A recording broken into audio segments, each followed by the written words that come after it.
Hello, good morning students. Please subscribe the channel, drop a like, share and comment. This is Progressive Monthly Magazine, January 2025, exercise number 16 on the speed of 100 words per minute.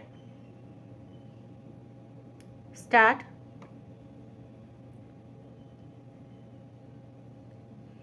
I am delighted to be here today to address the Conference of Governors.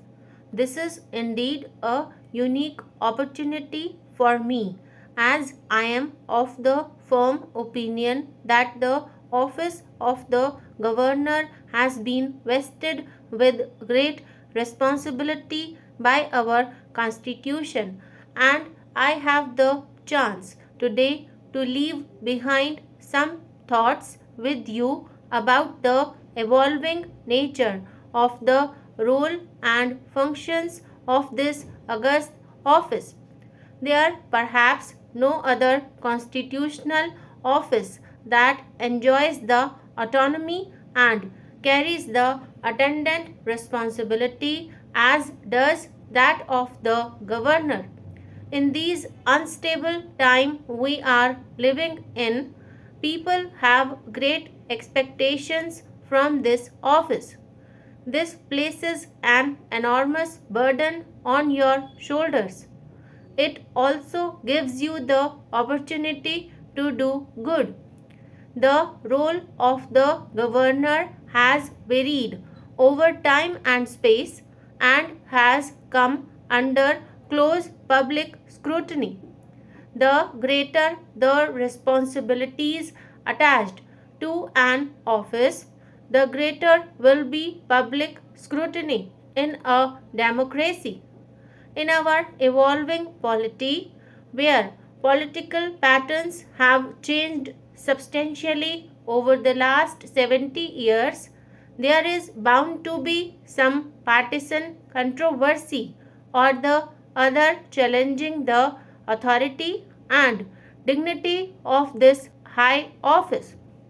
This places an added burden on your shoulders to rise above partisan politics while discharging your constitutional obligations.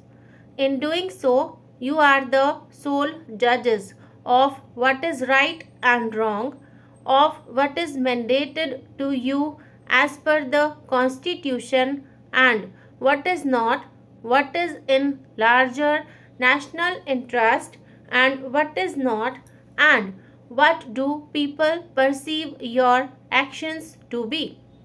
I am sure that each one of you has reflected on this aspect of your work and am confident that you have the wisdom, experience, and sagacity to deal with these situations. Today, India is at height in its development trajectory.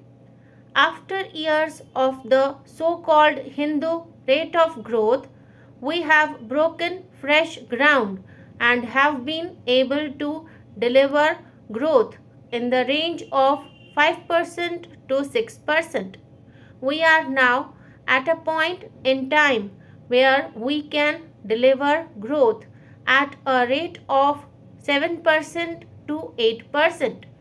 At this point in time, owing to the developments over the last 2 decades, there are no external constraints to the growth of our country.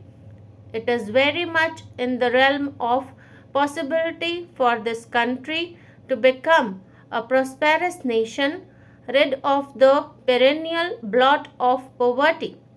In such circumstances, if there are any constraints, these are purely internal. Our success in living up to our potential or not depends on our competence or on our ineptitude. No external force can be blamed if we do not rise up to global expectations. Therefore, I will emphasize that it is an obligation for all of us in this august gathering to reflect on our roles in ensuring that the processes of development are allowed to take place unhindered. It is this vision of a rising India that must guide our actions while discharging our duties.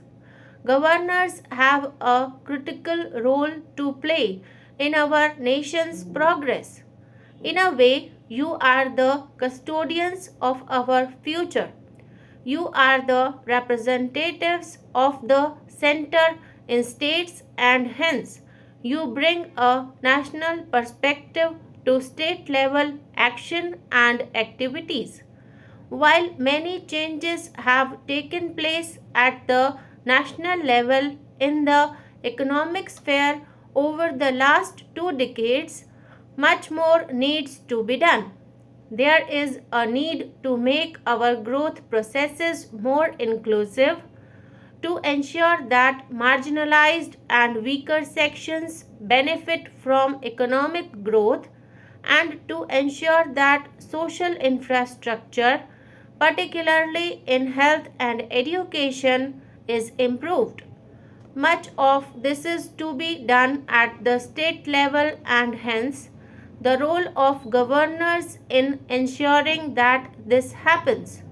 As I had said earlier, the environment for India's development has never been as favorable as it is now. Increased resources can flow in only if safety and security is ensured. This requires peace, tranquility, and the rule of law. This conference has devoted considerable attention to the challenge of internal security.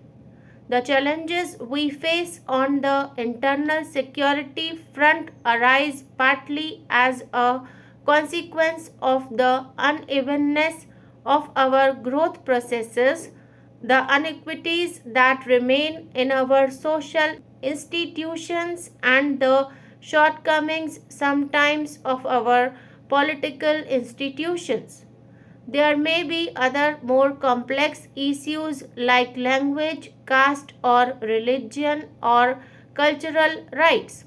In this complex world that we live in, all these facets have to be taken into account in evolving a concerted and effective strategy to counter these challenges. Sometimes internal security problems are outright acts of extremism and terrorism for which there can be no space in a democratic polity. A democratic government has to distinguish between the genuine and legitimate expression of dissent and disaffection and the manifestations of anti national, anti social, and anti people threats to our democratic way of life. Often these challenges also arise because we are an open society and have allowed free expression to dissent of varying degrees. This is not our weakness but our strength.